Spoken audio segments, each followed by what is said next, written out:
Bom, bom dia novamente a todos. Não é à toa que a gente está aqui no InovaBrá, né?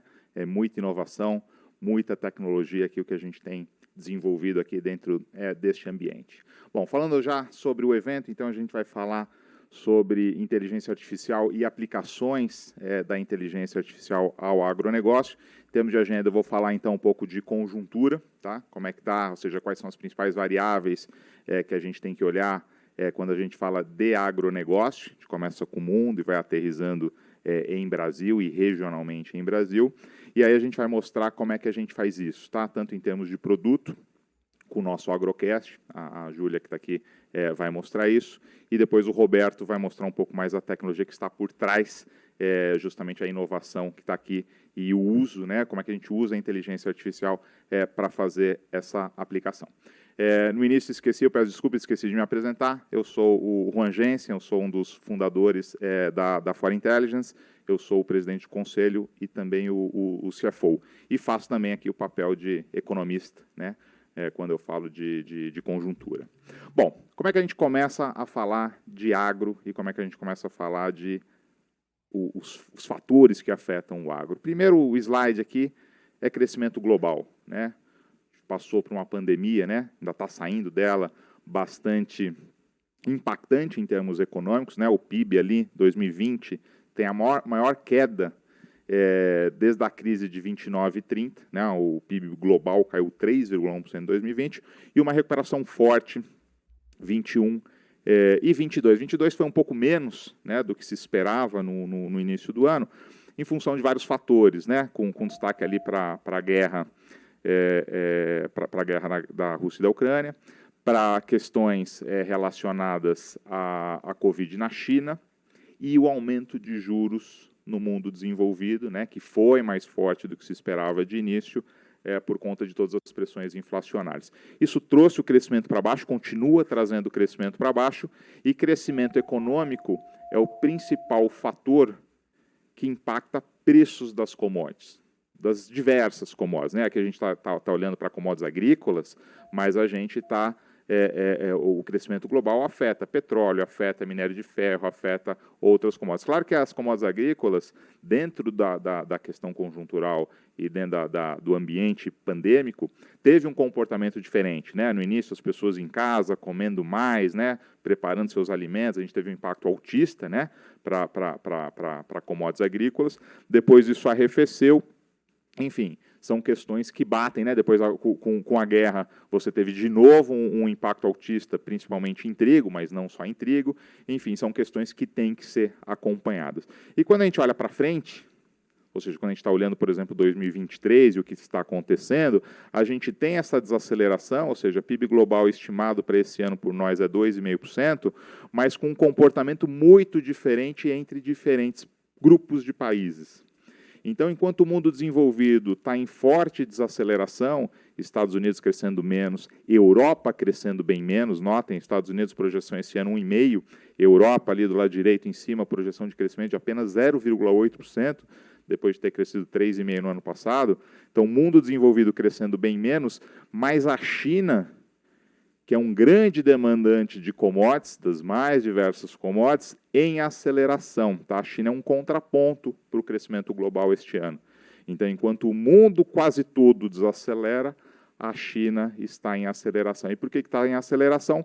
Principalmente por conta das mudanças da política em relação ao combate da Covid. Né? Acabou aquele quadro de Covid zero, né? de lockdowns e de redução de mobilidade, e essa nova forma, né, de combater o vírus tem feito com que você tenha uma aceleração, isso sem dizer de todos os estímulos, né, que também têm sido colocados na economia chinesa. Então, notem, Europa, Estados Unidos e América Latina, incluindo o Brasil, desacelerando, e China indo no sentido contrário.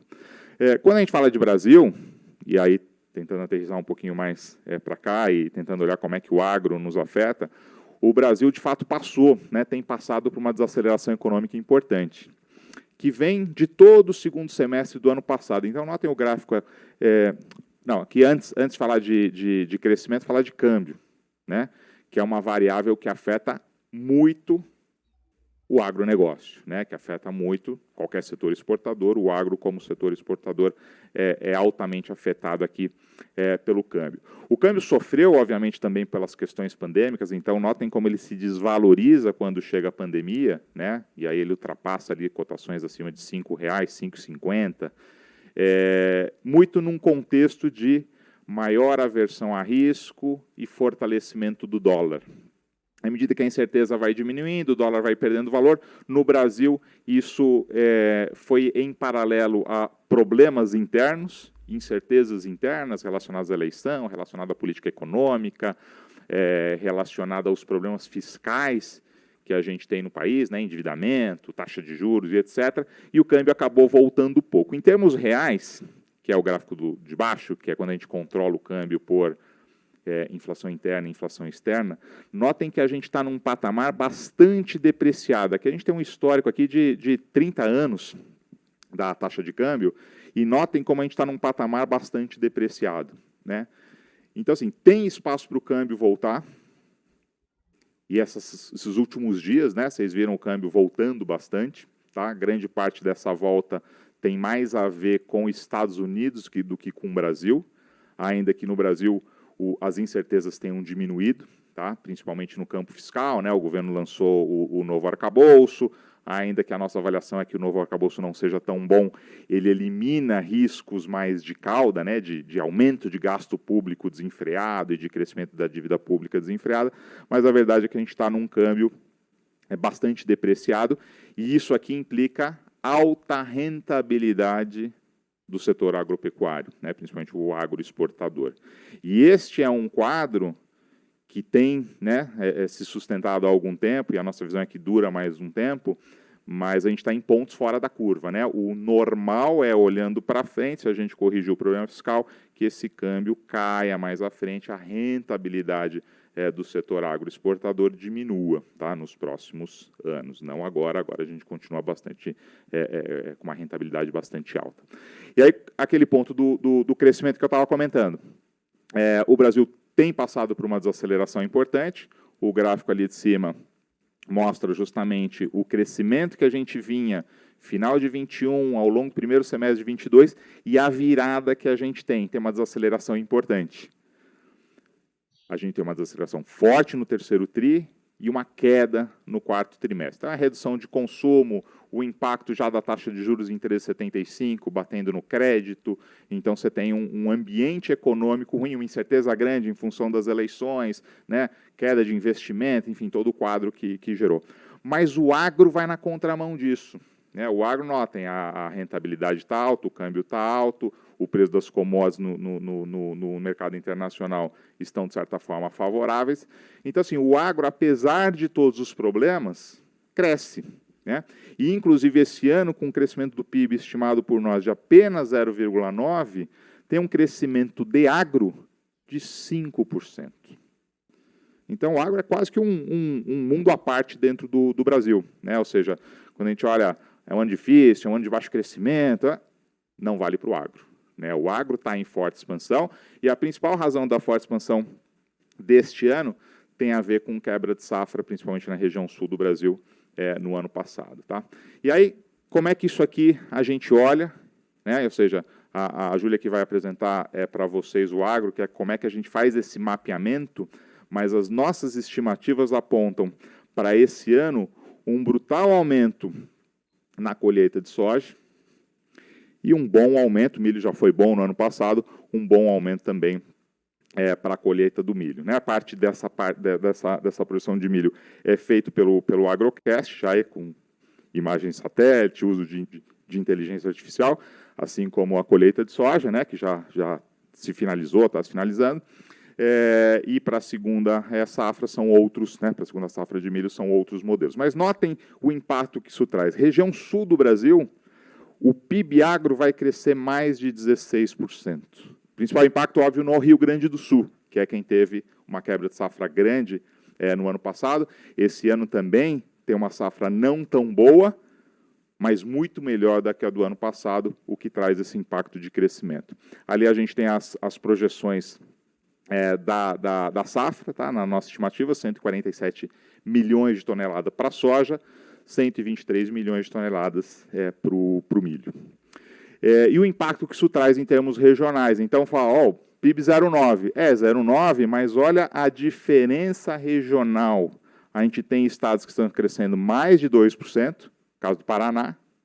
Caso da região sul cresce 2%, né? O agro, eu comentei, 16% na região sul, enquanto a gente tem alguns estados ali que estão no 0 a 0 ou até com queda de PIB. Tá? Então, assim, notem a importância e a heterogeneidade que a gente tem do impacto agro, né? O principal fator aqui a trazer essa variabilidade é mais o agro do que qualquer outra coisa. E, claro, sim, não só o agro primário, mas a agroindústria também tem impacto, né? Você tem toda uma cadeia de indústria e serviços atrelada ao agro que também, obviamente, é impactada. E mesmo dentro de um estado, que a gente vai mostrar, a gente pode ter realidades completamente distintas, né? A gente faz esse mapeamento a nível municipal, usando tecnologia, né, usando inteligência artificial. Tá? Eu vou passar, então, a bola para a Júlia. A Júlia vai explorar um pouco essa questão do agro e essa visão regionalizada. Antes a gente passar para o Roberto, que vai explorar a parte de inteligência artificial e de como é que a gente faz exatamente essa questão. Esqueci de falar também no início, se alguém tiver pergunta, peço que coloque no chat, o Thiago aqui está monitorando as perguntas e ele vai nos passando à medida que elas aparecerem. Tá bom? Obrigado. Passo então a bola para a Júlia. Obrigado, Juan. Bom dia. Obrigada pela presença de todos. Eu vou falar um pouquinho para vocês, então, sobre o Agrocast. O Agrocast é a ferramenta de monitoramento de safra da For Intelligence e é o Agrocast que gerou ali todas essas projeções e os dados que o Juan comentou um pouquinho quando ele estava falando do agronegócio do Brasil e quando ele estava falando da variabilidade do resultado agro dentro do país. O Agrocast ele dá para a gente duas informações muito importantes. A primeira delas é o ritmo de safra. O ritmo de safra ele vai indicar para a gente qual é a porção do território reservado ao plantio de soja ou ao plantio de milho, que já foi de fato plantado, e conforme a safra vai se desenvolvendo, o Agrocast continua acompanhando, monitorando essas áreas, para dar para a gente posteriormente o início da colheita, expectativas de término da colheita. Essa é uma variável muito importante, primeiro porque ela tem uma interpretabilidade muito acessível. A gente consegue extrair dela o timing. Então, quando que o produto vai estar pronto no campo para ser escoado, por exemplo? Além disso, ela também é muito importante para a gente acompanhar a conformidade da safra com a janela ideal de plantio, ou seja, o momento que a cultura tem que estar no solo para garantir uma produtividade elevada.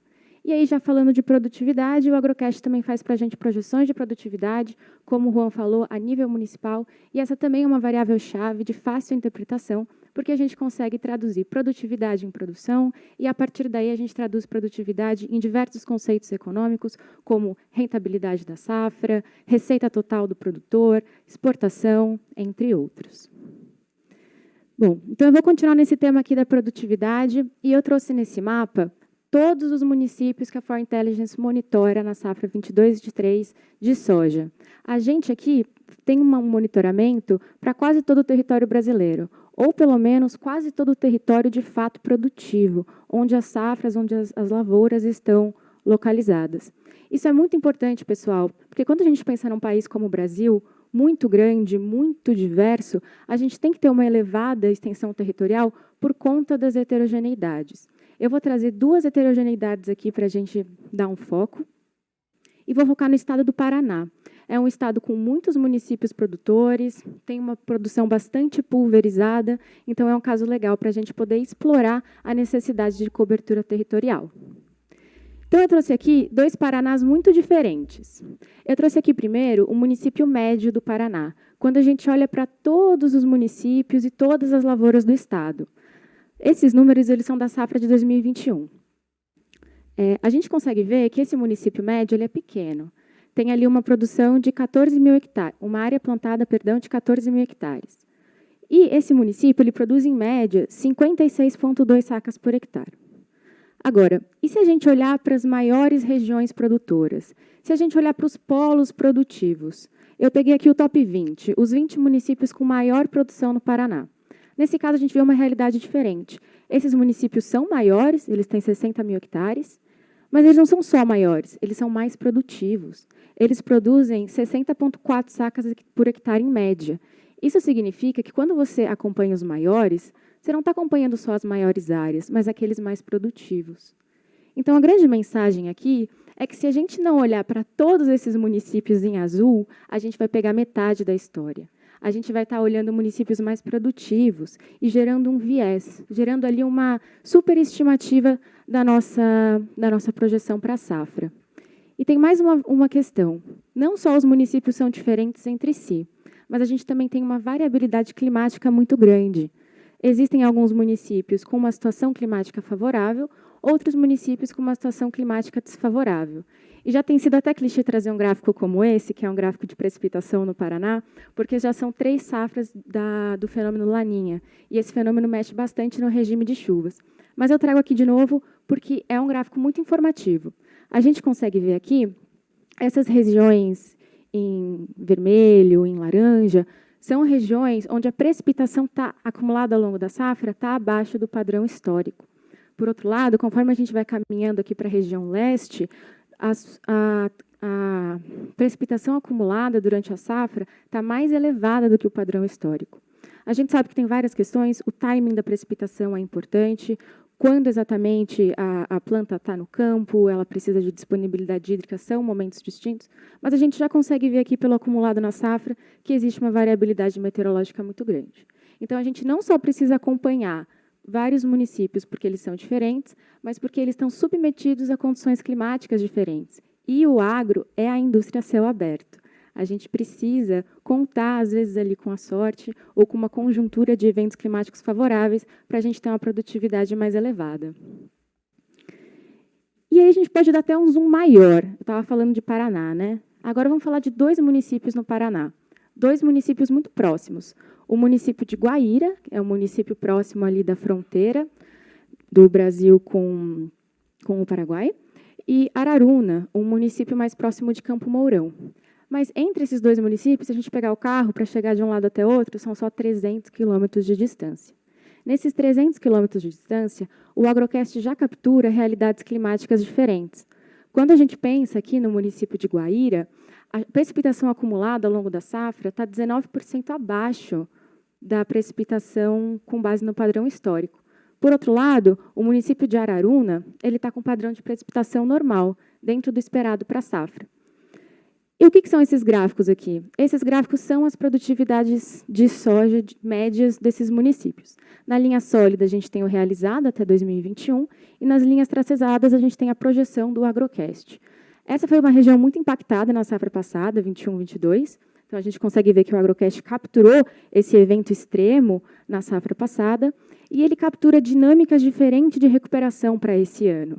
No município de Araruna, onde a gente tem um clima mais favorável, mais próximo à normalidade, a gente chega numa produtividade mais elevada do que a produtividade média nos últimos 8 anos naquele município.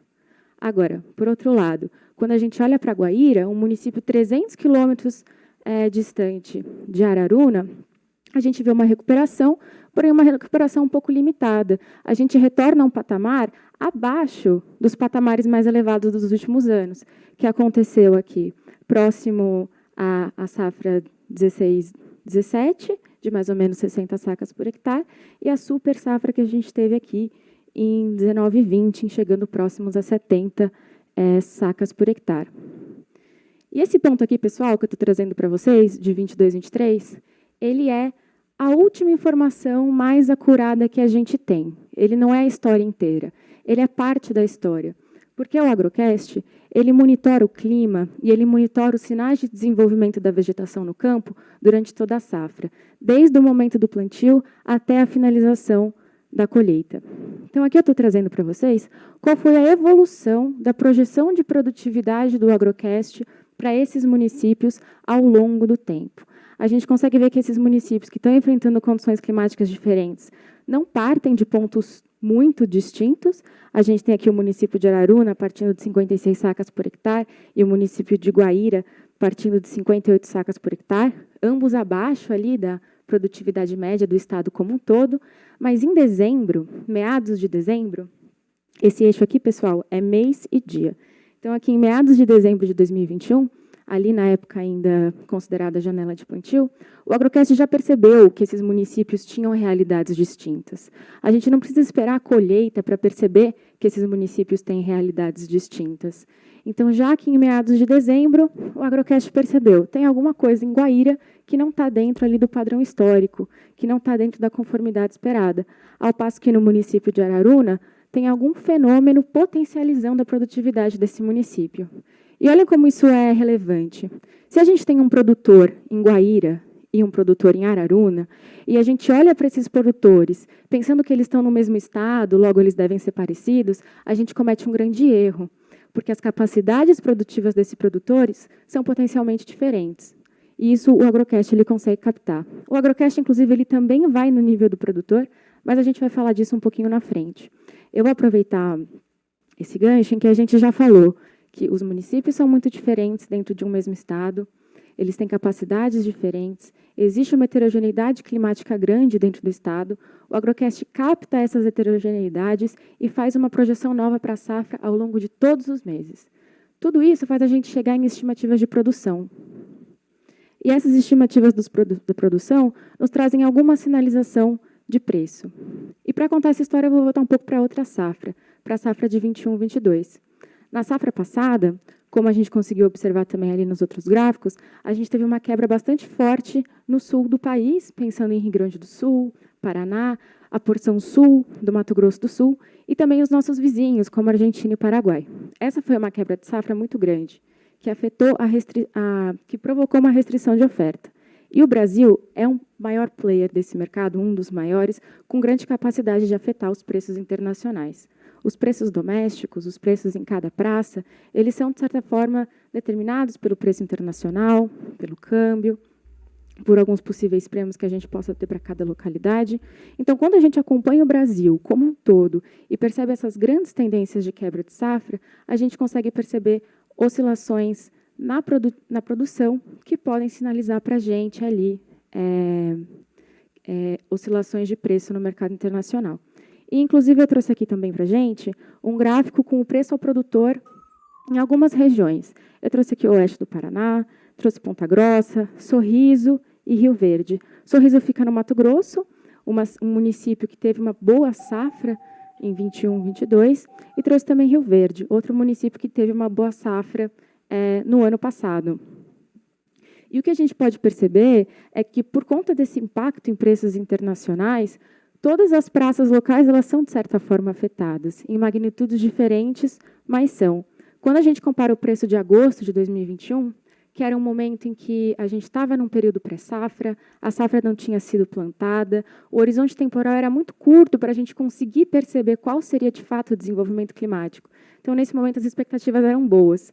Quando a gente passa para fevereiro de 2022, um pouco antes até da guerra da Ucrânia, para a gente tentar filtrar ali alguns ruídos, a gente já tem a quebra da safra materializada. O mercado já entendia que a gente não ia ter toda essa disponibilidade de soja. E aí, nesse momento, a gente vê grandes variações nas praças locais. No Paraná, um pouco mais, no Centro-Oeste, menos. Mas aqui a gente tem um cheiro da capacidade desse monitoramento de também conversar um pouco com o preço. E nessa toada, pessoal, já falamos um pouco de preço. Quando a gente fala de preço, a gente começa a entrar em negócios, começa a entrar em decisões. E eu queria trazer 2 casos para vocês de como a gente utilizou o Agrocast para resolver alguns problemas da vida real, alguns problemas do agronegócio. O primeiro caso que eu trago para vocês aqui é de monitoramento de risco de crédito. Existem várias plataformas que fazem um ótimo background check, né, que fazem um pente fino ali no território, para verificar se o território está em conformidade com regras socioambientais. Mas, a partir do momento que você fez esse background check, concedeu o crédito, o risco está na sua mão. E o risco precisa ser monitorado e gerenciado. É aí que o Agrocast pode ajudar. Porque essas projeções de produtividade, elas são facilmente traduzíveis em capacidade de pagamento dos produtores. E não só isso, a gente tem o ritmo de safra, a gente consegue entender mais ou menos qual que vai ser a distribuição ou o momento da geração desse caixa para os produtores. Então, Utilizando aqui essas projeções de produtividade, mapeando todos os riscos climáticos, ao longo da safra, a gente consegue mensurar um pouquinho a capacidade de pagamento e o risco associado a cada produtor. Em um segundo ponto, a gente também tem essas informações do Agrocast como informações para suporte de operação logística. Dentro dessa caixinha da operação logística, a gente também vai olhar ali para o volume de produção. E não só para o volume total, mas para essa antecipação de uma possível quebra de safra ou de uma possível super safra. Nesse contexto, a operação logística ela tem que ser remanejada. E como que o Agrocast ajuda? Primeiro, a gente antecipa o volume de grãos que vai estar disponível.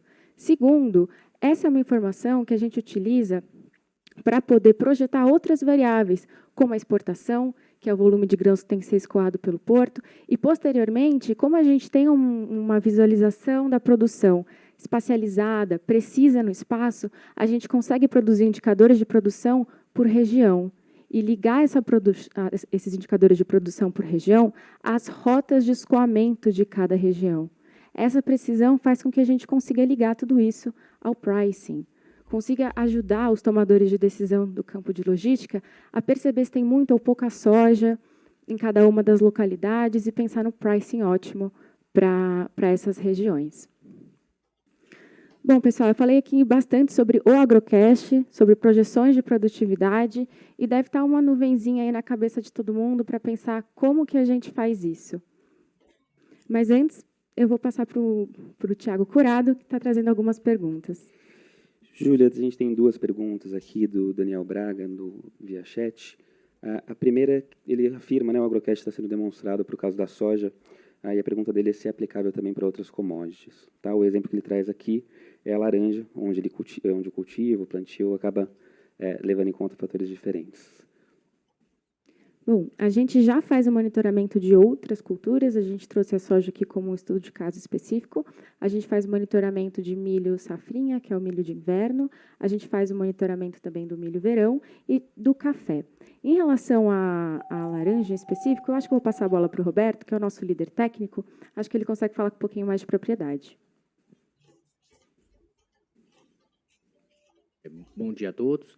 Com relação à citricultura, de forma geral, assim, a gente tem a capacidade de monitorar laranja, limão.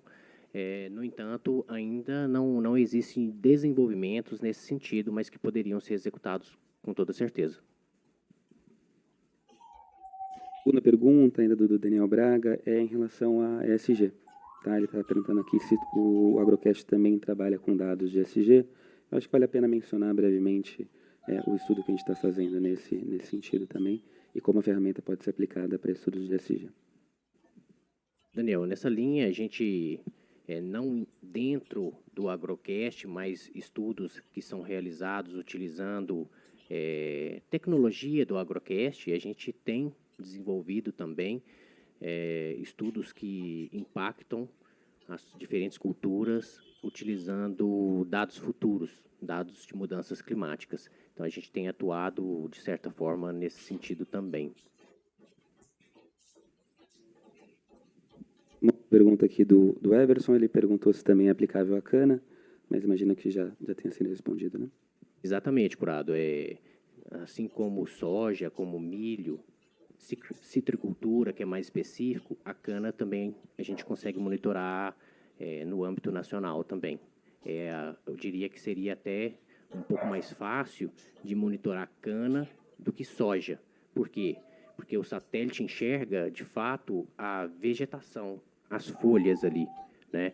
E a cana, a resposta é mais direta, observando as folhas. No caso da soja, a gente tem que converter aquela relação de saúde das folhas, né, do limbo foliar, para o grão. Então, não é algo menos direto que no caso da cana-de-açúcar, por exemplo. Bom, então, eu já convido o Roberto a continuar com a apresentação. Ele vai falar um pouquinho para a gente sobre como que a gente usa essas imagens de satélite que ele comentou e quando é o momento em que a AI muda a nossa forma de monitorar o agro. Obrigado, Júlia. Bom dia a todos novamente, tá? Para contar um pouco, então, como que a inteligência artificial nos auxilia, a gente tem que falar do Agrocast, falar do Agrocast por dentro, tá? É assim que nós vamos entender como que a inteligência artificial está nos auxiliando. No entanto, a inteligência artificial por si só, ela não resolve nossos problemas. A gente precisa alimentá-la com dados. E, na grande maioria das vezes, esses dados são provenientes de uma ciência denominada sensoriamento remoto. Tá? Por quê nós utilizamos o sensoriamento remoto? Porque um dos produtos derivados do sensoriamento remoto são imagens de satélites que permitem que a gente adquira informação ali da superfície de forma mais ágil. Numa definição simplista de sensoriamento remoto, seria uma ciência, né, que a gente consegue captar a informação de um determinado alvo sem contato físico com esse alvo. E é isso, exatamente isso, que nós podemos fazer nessa fotografia hipotética aqui, que eu trouxe para vocês. Uma fotografia numa coloração típica que os nossos olhos enxergam. Tá? O que seria isso? Vegetação na coloração esverdeada, áreas urbanas numa coloração acinzentada, assim como telhados ali com a tonalidade mais amarronzada. Tá? Então, é a forma como nós enxergamos o mundo sendo representado aqui por uma fotografia aérea que está fazendo o papel aqui das imagens de satélites que nós utilizamos. Qual que é a grande vantagem, né? Além da gente conseguir extrair algumas informações que nos colocam no local sem estar no local? A vantagem de utilizar as imagens de satélites vão além disso, né? A gente consegue enxergar coisas nas imagens que nossos olhos não enxergam, tá? Se de fato eu observar essa região N e a região F ali, utilizando apenas essa lente ali do sensor, eu diria que a região N e a região F se tratam de uma grama natural. Por quê? Tonalidade esverdeada, um contexto todo me ajudando a entender isso, né? Um estádio de futebol americano, o que é que nós temos dentro do estádio? Nós temos um campo de futebol, uma grama natural. Só que mudando a lente do satélite, a gente percebe que nós fomos enganados, tá? E essa é uma vantagem gigantesca de se utilizar as imagens junto ali com a inteligência artificial para nos auxiliar nesse sentido. Por quê? Porque tudo que está avermelhado nessa fotografia é vegetação natural. Tá? Então, eu vejo que a região F ali não se trata de vegetação natural, mesmo estando num contexto todo que indica ser vegetação natural. Se trata de uma grama sintética e nossos olhos foram enganados momentaneamente. Beleza. Falei, então, como que o sensoriamento remoto nos auxilia, né, com os dados, de forma geral, e esses dados de sensoriamento remoto, onde que eles entram para gerar as informações que a Júlia estava comentando agora há pouco, tá? Num primeiro momento, e na primeira linha do Agrocast, a Júlia comentou que nós temos o ritmo da safra. Onde que a inteligência artificial entra para nos auxiliar a chegar no ritmo de safra? Numa primeira camada de inteligência artificial, a gente utiliza as imagens de satélites históricas da área para reconhecer padrões utilizando a inteligência artificial das culturas agrícolas. Tá? Além dos padrões de culturas agrícolas, a gente vai mais longe e identifica as diferenças que as respostas das imagens têm para diferentes culturas também. Qual que é a diferença da resposta ali que o satélite capta para soja, para milho, para cana, para citricultura, de forma geral? Então, esse é uma primeira camada de inteligência que a gente utiliza para gerar nosso ritmo de safra, que é a localização dos cultivos agrícolas, a localização de cada cultura. Tá? Posteriormente à localização, a gente gera de forma direta e sem inteligência artificial os nossos dados de ritmo de safra. Por quê? Porque o satélite, de fato, ele enxerga ali um pouco da condição da vegetação, ele responde de forma diferente a diferentes tipos de solo, a diferentes condições de vegetação. Então, a partir do momento que a gente tem a localização exata ali dos cultivos agrícolas, nós podemos detectar presença e ausência de vegetação em cada pixel de uma imagem de satélite, tá? Então, no início da safra, a gente inicia o monitoramento naquelas áreas que foram localizadas por inteligência artificial e vai contabilizando ao longo do tempo os pixels que mudam ali de solo exposto para vegetação e vai agregando e gerando as curvas de plantio e curvas de colheita, tá? Que seria basicamente a porcentagem ao longo da safra, que acontece ali em cada semana, que vai sendo plantada de soja, por exemplo, em determinado município. Quando nós atingimos os 100% de plantio, a gente inicia, num sentido contrário, a conversão de vegetação para solo e vai contabilizando a colheita sendo executada em cada localidade. Beleza, o ritmo, então, para estimar o ritmo, a gente usa uma camada de inteligência artificial. Mas quando a conversa muda para estimativa de produtividade, a gente tem uma camada adicional, porque o satélite, de fato, ele não consegue enxergar a produtividade. Ele não entende a produtividade das lavouras. Ele consegue relacionar algumas informações que são indiretamente relacionadas com uma produtividade mais elevada, uma produtividade mais baixa.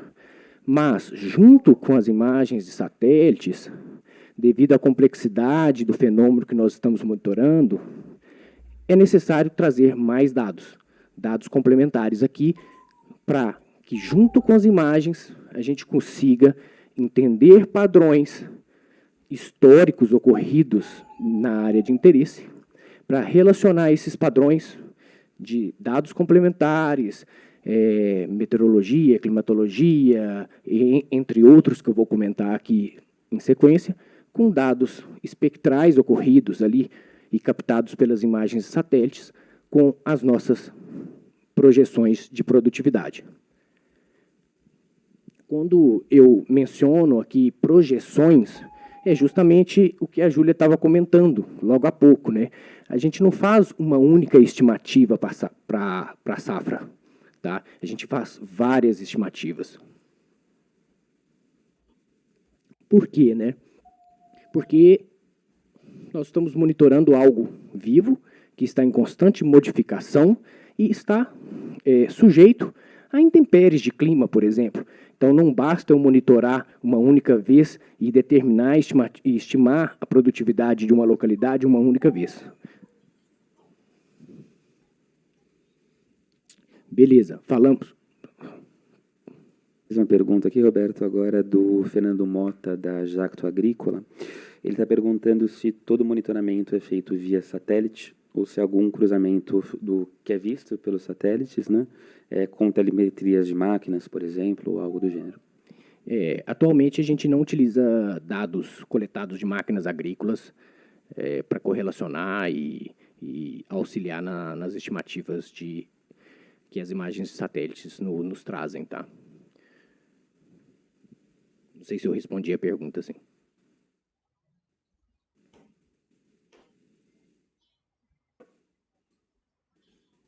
Então, continuando, gente, quando a gente fala, então, de estimativa de produtividade, a gente tem algumas alternativas, tem algumas formas, né, de nós chegarmos nesses números. Uma forma bem tradicional e a forma que por mais tempo vem vigente no território e até mesmo no globo, né, a gente denominou aqui de forma tradicional, que seria a obtenção da informação com a ida a campo realmente. Tá? Nada substitui uma ida a campo, é claro, mas quando a gente tem uma escala de monitoramento muito grande, as coisas se tornam um pouco complicadas. Imaginem vocês monitorar uma lavoura pequena de uma propriedade agrícola e estimar a produtividade dessa lavoura. Tudo bem, beleza, eu vou lá, coleto algumas plantas de forma aleatória ali na área, peso os pesos dos grãos ali contidos nas plantas e consigo converter de forma fácil para uma produtividade naquela área. Diria, bastante acurada. No entanto, Quando o problema cresce e passa de uma propriedade para 2, para 3, para 10, para um município inteiro, ou até mesmo para o Brasil, as coisas se tornam bastante custosas, tá? Tanto em termos econômicos, quanto também em termos operacionais. Por quê? Conforme eu disse, a gente tem que voltar constantemente na área. Então, não adianta eu percorrer, por exemplo, um município inteiro que planta 600 mil hectares de soja, como Sorriso, uma única vez na safra. Eu tenho que estar acompanhando esse município ao longo de toda a safra. As coisas ficam bem mais complicadas quando a gente pensa dessa forma. Beleza. Passando, então, para a segunda possibilidade, e que eu já mencionei aqui, nós temos o sensoriamento remoto, soluções aí puramente de sensoriamento remoto, como as imagens satélites, que permitem que a gente capte informações de grandes territórios. Resolve o problema? Pode ser que sim, mas quando a escala cresce muito e a necessidade de monitorar o fenômeno é intensa no tempo, devido às questões externas que influenciam a nossa produtividade, é muito complexo tratar essa quantidade de dados. Imaginem vocês, eu aqui, olhando para imagens do Brasil inteiro semanalmente e tentando entender o que as imagens estão me dizendo no que se refere à conversão de dados espectrais ali para produtividade, uma vez que o satélite não enxerga produtividade. Então, as coisas se tornam bastante complexas. Pensando nisso, a gente traz todo o benefício do sensoriamento remoto, todo o benefício de dados complementares e alia a nossa inteligência artificial para fazer essa etapa que eu estava contando para vocês que eu poderia fazer, a etapa de converter todos esses conjuntos de dados em informação útil em tempo hábil. A gente traz a nossa inteligência, que foi treinada previamente, para reconhecer todos esses padrões de forma rápida, ágil, para gerar informação antes mesmo que essa informação impacte o mercado, por exemplo. Beleza. Qual que é o desafio, então? Já falei um pouco de monitorar o Brasil, né?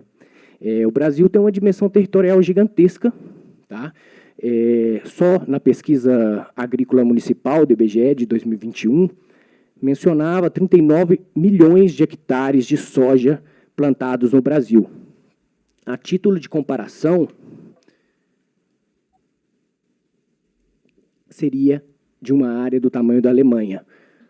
Aí vocês devem estar se perguntando, mas a Alemanha não é tão grande. Mas aí vem um problema. O plantio de soja não é contíguo todo no espaço. Ele está pulverizado no Brasil todo, que tem 852 milhões de hectares. Então, o problema cresce exponencialmente quando a gente pega essa área e pulveriza ela no Brasil todo. Ou seja, a gente tem que monitorar uma área muito maior que realmente é a soja no Brasil. E para dar uma pitada de sal nessa complexidade, a gente tem um país extremamente variado em várias condições que impactam as nossas lavouras. 5 zonas climáticas, altitudes diferentes, relevos diferentes e assim vai, tipos de solo. Cada um desses caras estão influenciando de forma diferente o potencial produtivo das lavouras em cada região, tá?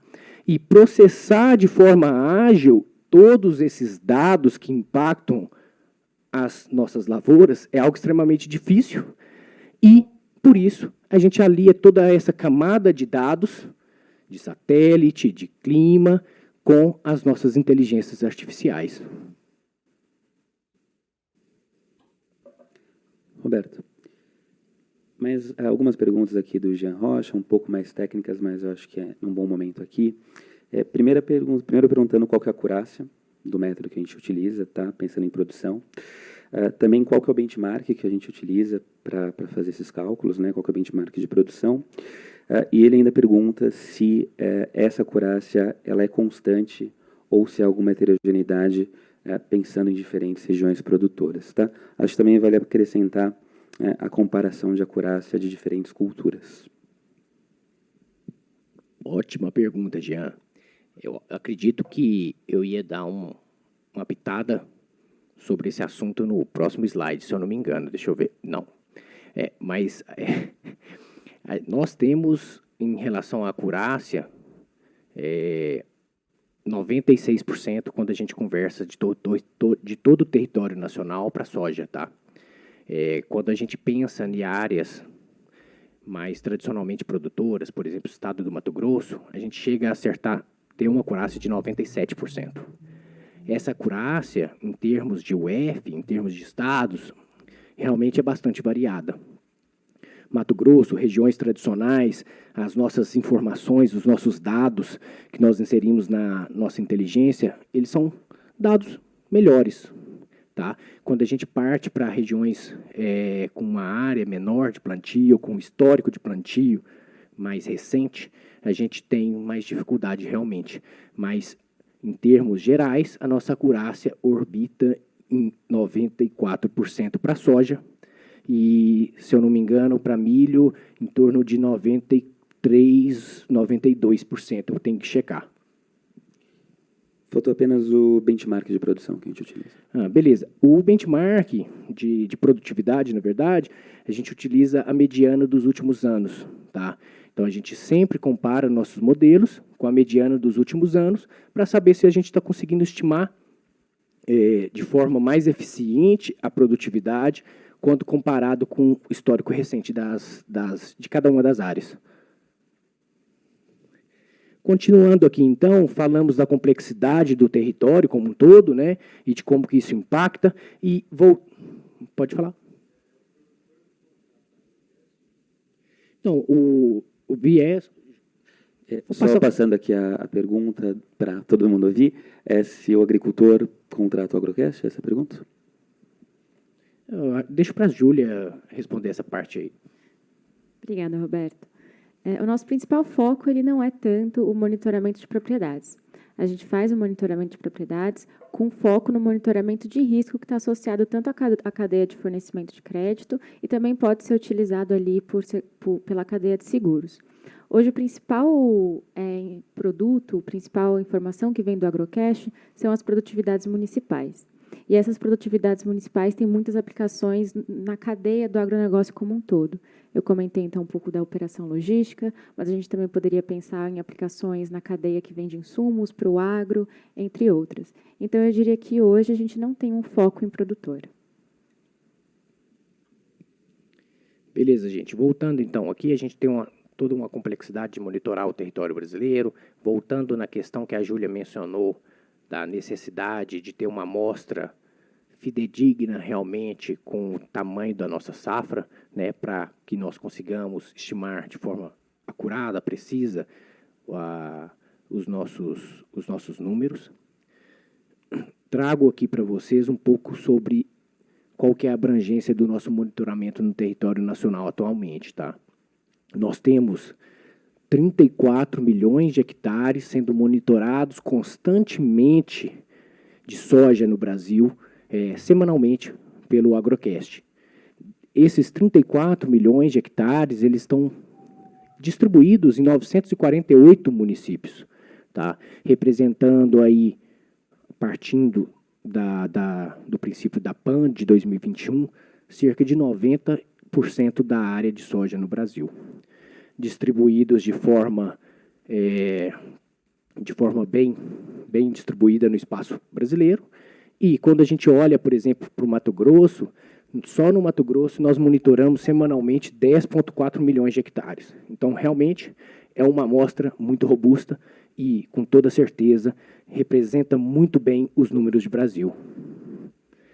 Quando nós passamos para milho, por exemplo, nós monitoramos concomitantemente aí com a soja, nós temos o milho safrinha, 12 milhões de hectares sendo monitorados aí semanalmente, tá? Distribuídos em 420 municípios, o que representa aí perto de 80% da área plantada nacional. Milho verão, um pouco menor, ocorre ali concomitante com a soja, então disputa um pouco o espaço com a soja. A gente tem interesse em alguns estados, e dentro desses estados, a gente monitora 1,4 milhões de hectares em 400 municípios. tá? Minas Gerais, Paraná, Rio Grande do Sul, Santa Catarina e São Paulo, o que totaliza também uma amostra bem significativa da área plantada total nesses estados. Beleza, falei então da abrangência, onde nós monitoramos soja, onde nós monitoramos milho, mas o que realmente nós captamos em cada um desses municípios a partir do momento que as imagens de satélites identificam realmente o início da safra em cada localidade. Para ritmo de safra, nós monitoramos os dados espectrais derivados ali dos satélites, tá? Que a gente consegue captar a presença e a ausência de vegetação ao longo do tempo e vai acumulando isso ao longo da safra.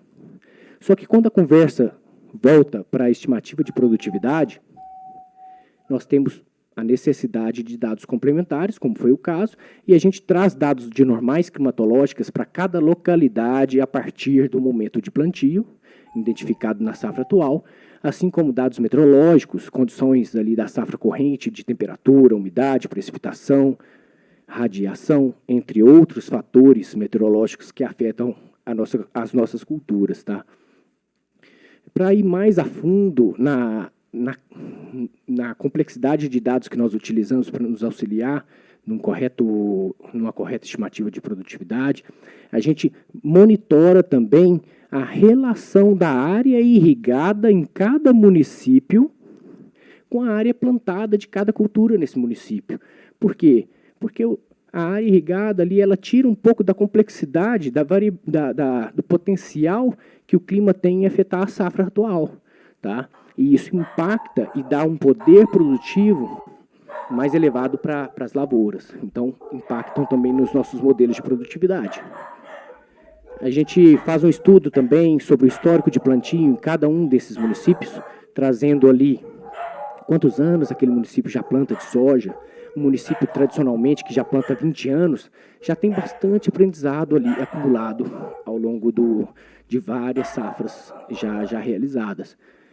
Quando comparado com o município, por exemplo, que está na sua primeira, segunda safra. Tá? E outro ponto que nós trazemos também é o monitoramento de fenômenos ali que interferem a safra como um todo.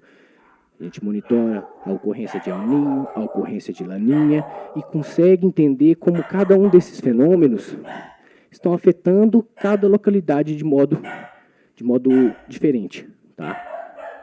Beleza. Falamos da abrangência, falamos dos dados que nós utilizamos para produtividade, para ritmo de safra, mas como que de fato funciona o nosso pipeline e como que nós conseguimos gerar essas informações. Disse para vocês lá atrás que a gente tem uma vantagem de trabalhar com sensoriamento remoto e com alguns dados complementares, que é a capacidade de retornar no tempo e captar dados que podem transformar em informações importantes para a gente. Né? Não necessariamente a gente precisa ter nascido em 2000 para saber que tinha soja em 2000 em determinada localidade. O satélite nos permite voltar no tempo, captar aquelas informações das localidades onde estavam a soja, qual que era a condição daquela soja, qual que era a temperatura vigente da lavoura naquela safra, e entender os padrões por meio da nossa inteligência artificial com as produtividades ocorridas naquela época. Fazendo esse treinamento dos nossos diversos modelos, é que a gente consegue gerar a transformação rápida de dados para produtividade. Tá? Beleza, treinamos os diversos modelos nossos, mas nós não saímos daí estimando produtividade de soja a partir daí. Primeiro, a gente tem uma camada de validação de todos esses modelos. Nós não utilizamos um único modelo, nós utilizamos vários modelos e tem combinações desses modelos. Tá? Que, na etapa de validação, nós vamos escolher ali o conjunto de modelos, ou até mesmo um modelo único, talvez, que consiga melhor converter os dados em informação de produtividade com base no histórico. A partir, então, de concluída a validação e chegado ali numa acurácia, por exemplo, de 94%, no âmbito nacional para a soja, é que a gente passa a estimar as projeções de produtividade para safras correntes. Aproveitando o gancho, o Leonardo Teixeira perguntou de quanto em quanto tempo essas informações são atualizadas e disponibilizadas para o cliente. Acho que vale a pena a gente falar tanto da informação de produtividade quanto de ritmo. Perfeito, Leonardo. As informações de ritmo, a gente atualiza elas semanalmente, tá? E as informações de produtividade, a gente entende que é um fenômeno que tem uma necessidade um pouco menor do que o ritmo, a gente atualiza de 20 em 20 dias, diria que mensalmente. Tá? A partir do momento que a gente identifica o plantio no território de um determinado município, a partir de 20 dias, nós já conseguimos estimar o primeiro modelo de produtividade, a primeira projeção de produtividade para aquele município. Aí depois a próxima vem com 40 dias após o plantio, 60, 80, 100, 120 dias após o plantio. Beleza. Passei para vocês aqui um pouco, né, da nossa área monitorada, dos nossos dados, de como que nossos dados relacionam com nossa inteligência para gerar a nossa produtividade. Chamo aqui a Júlia agora para concluir o nosso papo.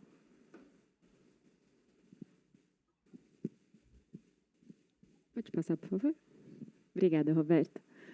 Bom, pessoal, então fica uma missão um pouco difícil aqui de concluir esse bate-papo, amarrar tudo que o Roberto falou sobre como a gente monitora, com as informações que eu trouxe ali no início. E a mensagem que a gente queria deixar é que esses dois pontos eles são muito importantes. Identificação de monitoramento de cultivos e a modelagem. É aqui que entra o sensoriamento remoto e é aqui que vai entrar a inteligência artificial. Mas a perna de mais valor é a informação gerada no final das contas. Com o sensoriamento remoto e a inteligência artificial, a gente consegue gerar informações agro de ritmo de safra, de produtividade, que são facilmente interpretáveis e facilmente traduzidas em informações econômicas, como a gente comentou um pouco aqui. E são essas informações econômicas subsidiadas com informações agro, ágeis, atualizadas durante a safra, que vão munir tomadores de decisão de toda a cadeia agro a tomar melhores decisões e a conseguir acompanhar o desenvolvimento do campo sentados na cadeira do escritório, à distância. Acho que abro para mais perguntas. Passo a bola para o Juan, para o Curado. Acho que a gente pode abrir para o pessoal que está aqui presencialmente no InovaBrá. Quem tiver pergunta, só levanta a mão, a gente leva o microfone.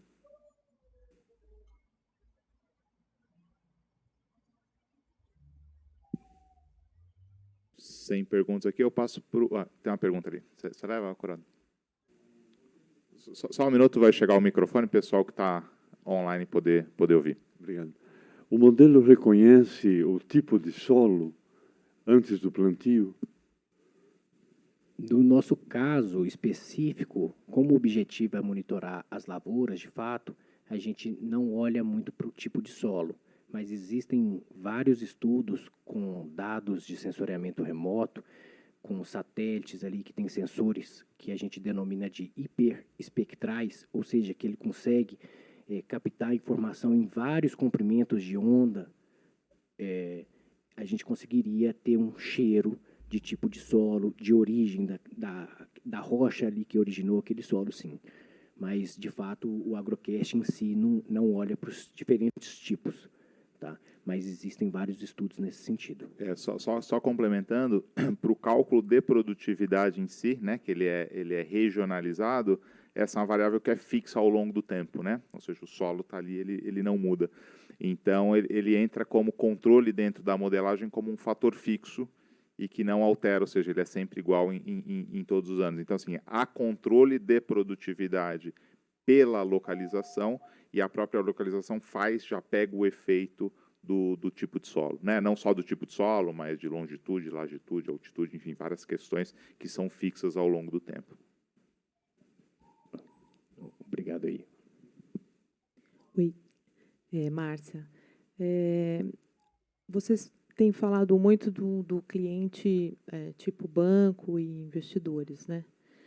Falando mais de empresas de insumos agro, ou distribuidores, que precisam colocar produtos herbicidas antes da cultura, depois inseticidas, fungicidas, acaricidas ao longo da plantação. Como é que vocês veem esse suporte da For Intelligence ou mesmo do Agrocast? Bom, o que a gente faz aqui é o cálculo de produtividade, né, monitorando vários aspectos climáticos que vão batendo, né, naquela produtividade ao longo do tempo.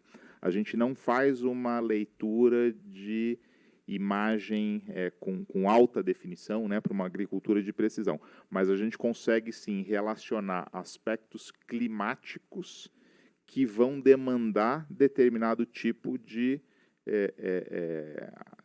aditivo, enfim, alguma coisa que você precise em determinada região. Então, assim, faltou chuva, ou está muito quente, ou está muito frio, ou tem mais umidade, né? Relacionar essas questões com a necessidade desse complemento, para aí sim, né, você conseguir antecipar a necessidade dessas vendas desses complementos. Tá? Isso é possível, inclusive, criar modelos específicos utilizando a inteligência artificial para identificar esses padrões. E se eu puder complementar rapidinho a resposta do Juan, existe também toda uma decisão pré-safra de dimensionamento do mercado. E quando a gente pensa em área plantada, uma variável-chave para decidir ali, para entender melhor qual que é a demanda desse mercado, a gente tem fontes oficiais muito defasadas, com dados que param ali, por exemplo, no caso do IBGE, em 2021. E o IBGE tem a maior cobertura territorial ali no nível municipal.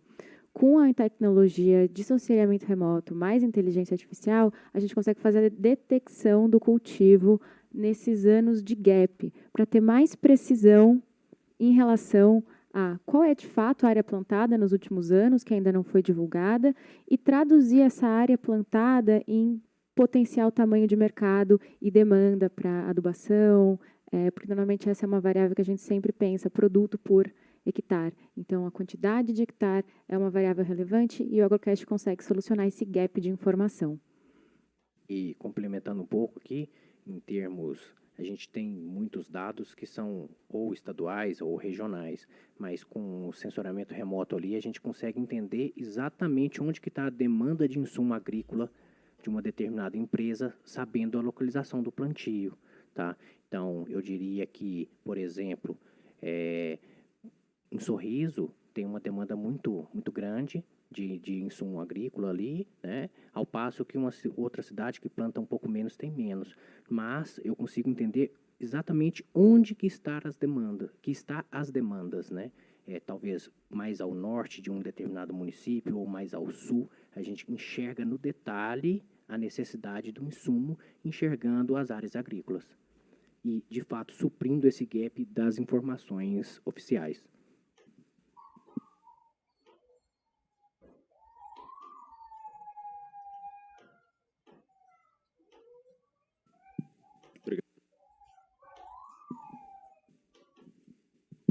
Alô, alô. Boa. Pergunta para o Roberto. Voltando um pouco para o mundo ESG, né? A gente está tendo uma explosão agora de ativos ambientais.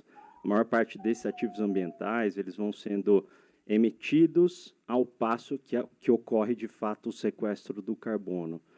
Daria para usar técnicas parecidas com a que a gente usa no Agrocast, para a gente conseguir acompanhar quanto está sendo efetivamente sequestrado de carbono em uma área que está sendo reflorestada, por exemplo?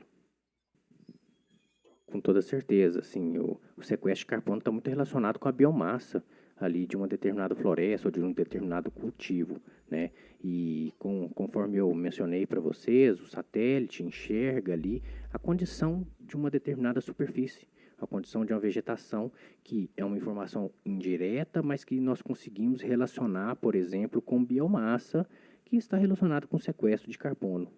Então, eu diria que, com toda certeza, Rezende.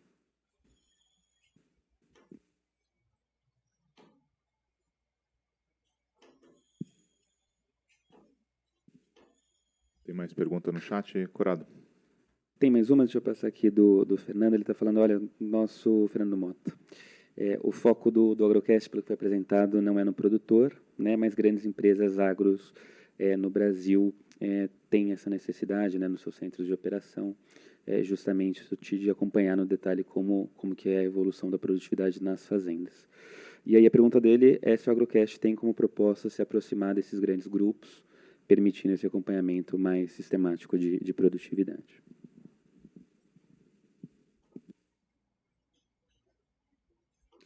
Eu diria que sim. Hoje o Agrocast ele se posiciona como uma ferramenta de monitoramento do Brasil como um todo. Nosso principal diferencial é justamente a nossa cobertura muito elevada, a capacidade de fazer projeções de produtividade em todo o território, e quem mais se beneficia desse tipo de acompanhamento geral são as grandes empresas que estão inseridas dentro da cadeia do agronegócio. Só complementando aqui a Júlia, é isso mesmo, né? Ou seja, como a gente pega Brasil todo e o nosso principal diferencial está na relação do clima, né, com a produtividade, e entender como é que, né, diferentes regiões vão produzir quantidades diferentes. Questão, então, escoamento para a logística, questão relacionada a crédito, né? Ou seja, uma área que produziu mais, que produziu menos, como é que isso vai gerar receita para pagamento, por exemplo, né, em relação a empréstimos, questão de insumos agrícolas. Então, todo um foco da cadeia que está em volta ao agro, questão financeira, como é que isso pode impactar preço, porque a gente consegue antecipar quebras de produtividade a partir de efeitos climáticos. Por exemplo, esse fim de semana vai esfriar na região sul, como é que isso pega dentro da modelagem o que ainda não foi colhido, como é que isso pega agora na safra de milho, vai dar quebra, não vai dar quebra. Os algoritmos conseguem antecipar esse tipo de questão. Então, é uma ferramenta muito mais para grandes empresas que estão inseridas no agro do que para produtores específicos, né, que estão ali acompanhando a sua produção específica. Temos mais uma pergunta aqui na frente, Curado.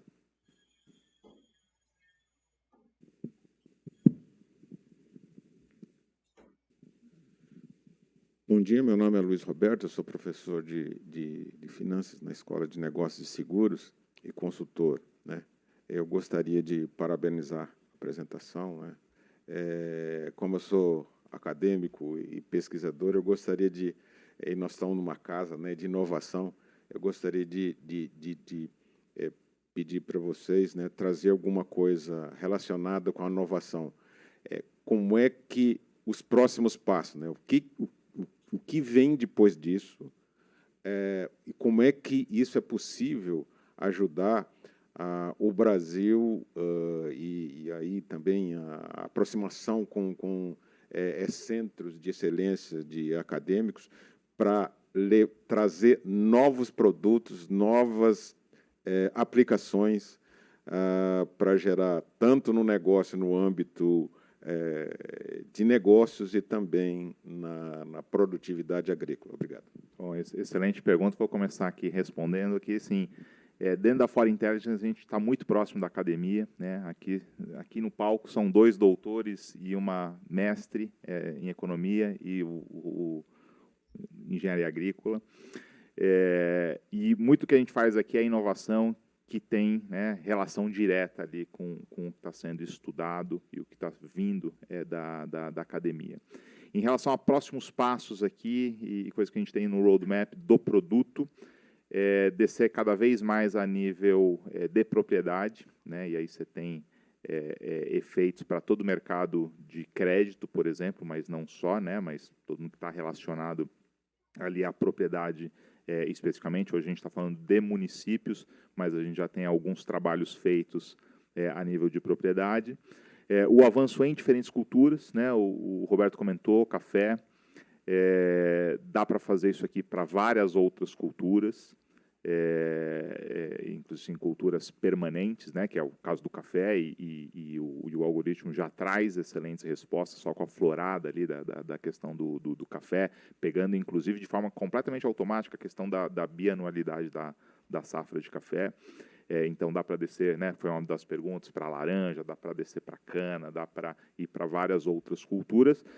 E o que facilita, no fundo, assim, é a inteligência artificial facilitando o acompanhamento, né? Reduzindo o custo, né? de acompanhar essas culturas, e mesmo à distância você consegue identificar padrões, identificar as relações de clima de novo. Esse final de semana vai esfriar, e daqui a uma semana, 10 dias, a gente tem, pelos nossos algoritmos, o efeito que isso tem na produtividade, coisa que pode demorar bem mais tempo, né, se você tem que ir a campo, fazer a pesquisa e etc.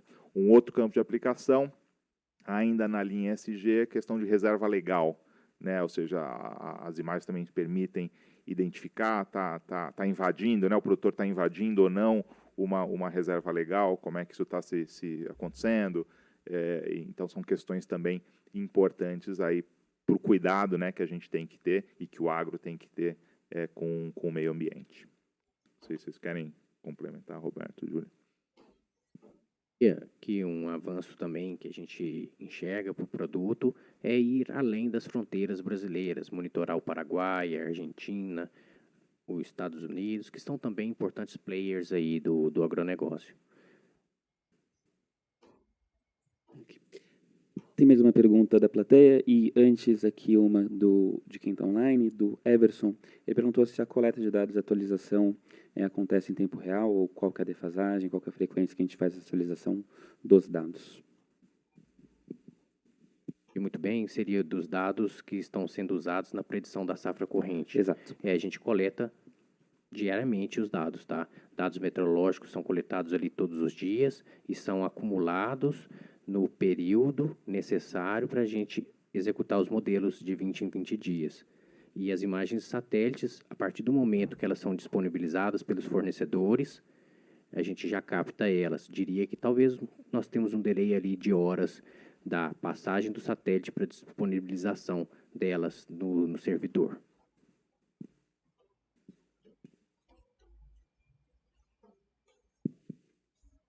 Olá, bom dia. Muito se falou na produtividade como afetada principalmente por questões meteorológicas, então acho que isso é o grande output que o Agrocast traz, e até como algumas condições de solo mesmo, de características próprias da propriedade. Mas hoje a gente sabe que produtividade está linkada principalmente à qualidade das sementes, do que é plantado, e principalmente da qualidade dos produtos que são usados no manejo da propriedade, no cultivo mesmo, que vai ocorrer durante a safra. Então, aí, nesse sentido, eu gostaria de entender se vocês têm algum ponto futuro para incluir esses dados, para acrescentar como variáveis relevantes para o cálculo da previsão. Com certeza é fundamental o incremento dessas informações. Atualmente, a gente tem algumas formas indiretas que a gente tenta captar essas questões. Por exemplo, com os dados de satélites, a gente consegue entender, por exemplo, se uma semente não emergiu ali no solo.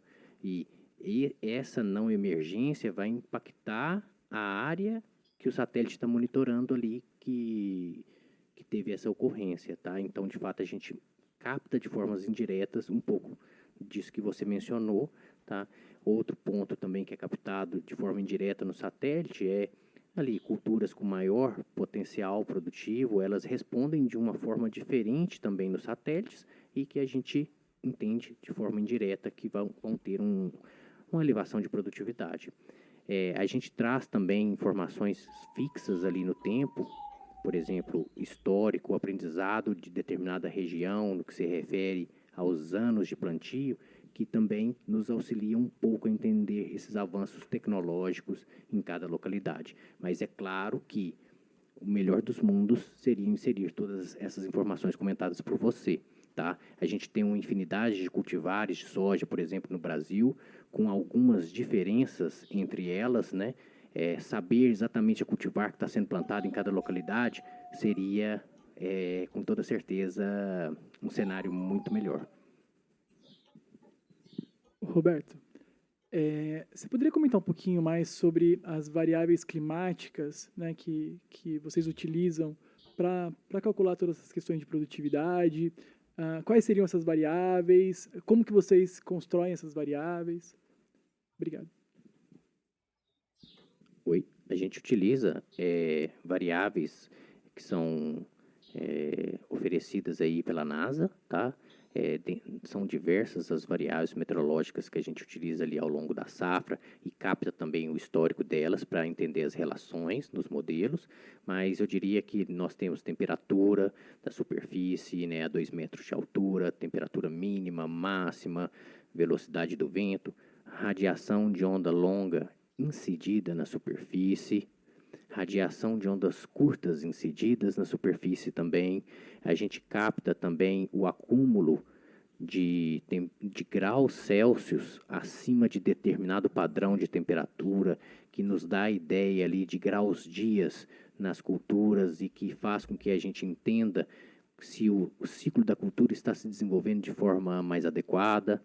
E tudo isso é derivado em janelas ao longo dos modelos, tá? Porque não adianta nós captarmos, a chuva também é uma delas, tá? Eu esqueci. Mas não adianta a gente captar apenas o acumulado de chuva ao longo da safra. A gente tem que entender quando ocorreu os eventos meteorológicos. Uma vez que, se nós tivemos chuvas adequadas ali no florescimento, no enchimento de grãos da soja, provavelmente a gente tende a ter uma safra mais cheia. Se faltar uma precipitação, mesmo que o montante final seja elevado, se faltar uma precipitação nesses momentos, a safra pode não ser tão cheia como deveria. Então, os momentos também são importantes nas derivações aí das diferentes variáveis meteorológicas. Mais duas perguntas aqui do online. Primeira do Carlos Eduardo, ele está perguntando quais são os satélites, né, que tipos de satélite que a gente utiliza, né, como fornecedores de imagem. E o Leonardo Teixeira está pedindo para aprofundar um pouquinho mais essa etapa de validação dos resultados de produtividade, né, como que a gente chega nessas estimativas de acurácia. Tudo bem, vamos na primeira pergunta, né? Quais são os satélites que nós utilizamos? Sim, a gente tem um complexo de satélites disponíveis, a gente tende a utilizar mais de um satélite para resolver nosso problema, mas, em si, para monitorar o Brasil ali, a gente utiliza o sensor MODES, que está a bordo, né, de 2 satélites, o Terra e o Aqua. O Terra é um satélite que cruza o Brasil às 10h30 da manhã, mais ou menos, e o Aqua já é um satélite que passa à tarde, à 1h30, mas ambos têm o mesmo sensor, que é o sensor MODES, e que possibilita também a gente trabalhar de forma conjunta com esses 2 satélites. Pensando já na segunda pergunta, o que a gente faz safra a safra? A gente capta todos os dados históricos, tá? Desde 2000, a gente vem, então, com todas aquelas variáveis meteorológicas diárias, de 2000 até 2022, assim como os dados de satélites. São mais de 1 milhão de imagens de satélites, para vocês terem ideia, que entram num processo de treinamento de um modelo como esse, tá?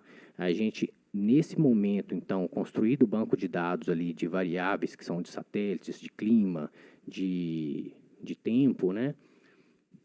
A gente, por outro lado, traz todo o histórico de cada localidade no que se refere à produtividade observada. Construído esse banco de dados, a gente separa de forma aleatória em cada região no Brasil 15% desses dados e guarda eles na gaveta para que depois que nós tenhamos treinado o modelo, a gente traga esses 15% e teste o modelo para ver se ele vai acertar com os dados dos 15% que nós temos também de produtividade. Tá? A partir, então, dessa validação, é que a gente consegue entender a acurácia dos nossos modelos.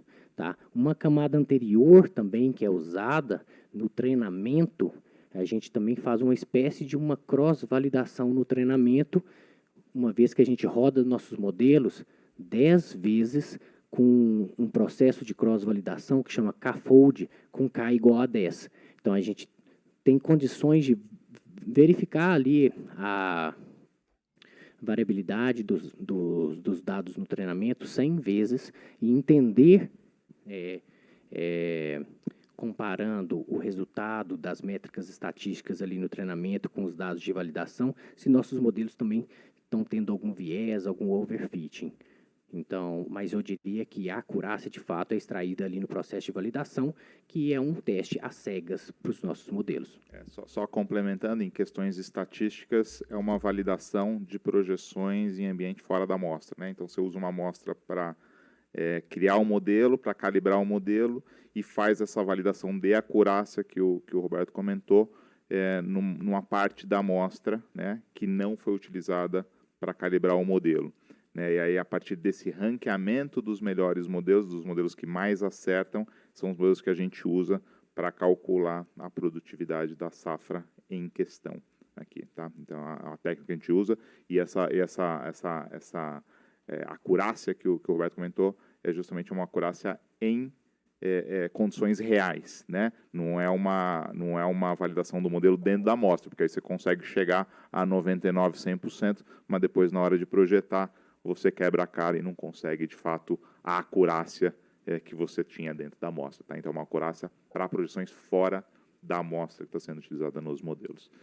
Temos mais uma pergunta, eu diria a última, pelo adiantado da hora, para a gente respeitar aqui o horário de todos. Bom dia, pessoal.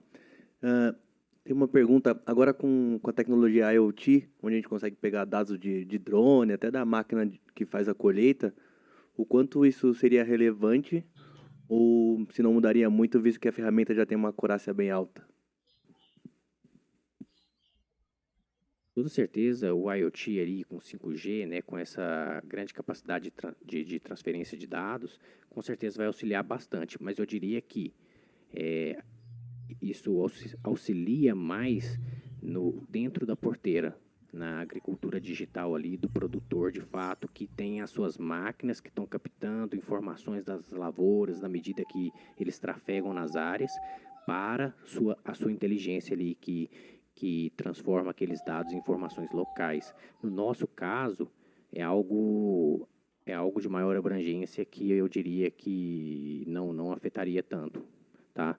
De toda forma, a gente teria que ter sensores espalhados em vários locais do Brasil aí para captar dados para auxiliar nos nossos modelos, né? Diria mais dentro da porteira.